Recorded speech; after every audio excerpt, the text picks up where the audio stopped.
আমরা যদি কোনো লার্জ বা বড় সংখ্যক ডাটা থেকে ফার্স্ট, সেকেন্ড, থার্ড এগুলোকে আইডেন্টিফাই করতে চাই, তাহলে সেটা অনেকগুলো ফর্মুলা দ্বারা করা যেতে পারে। তার মধ্যে লার্জ ফাংশন দিয়ে আমরা খুব ইজিলি কাজটা করে ফেলতে পারি। সেজন্য আমাদেরকে প্রথমে লার্জ ফাংশনকে কল করে নিতে হবে।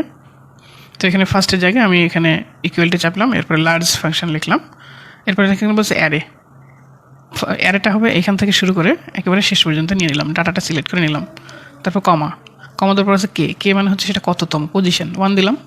1 দেওয়ার পর এন্টার দিলাম, এখানে 996 চলে এসছে এই ডাটাগুলোর মধ্যে সবচেয়ে বড়। এরপর এটাকে কপি করে জাস্ট যে দ্বিতীয় সেলে এসে পেস্ট করে গিয়ে একের জায়গায় 2 দিয়ে দিলাম, তাহলে সেকেন্ডটা বের হয়ে গেল 991।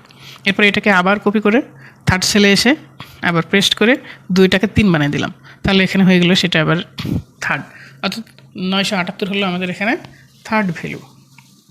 এরপরে সেটা ডাইনামিক হয়ে গেছে। যদি কোনোটা চেঞ্জ করা হয়, ডাটা চেঞ্জ করা, এখানে 200 আছে, 200 জায়গায় যদি আমি 1000 দিয়ে দিই, 1000 দেওয়ার পর দেখেন এখানে প্রথমটা 1000 হয়ে গেছে, দ্বিতীয়টা 996, পরেরটা 991।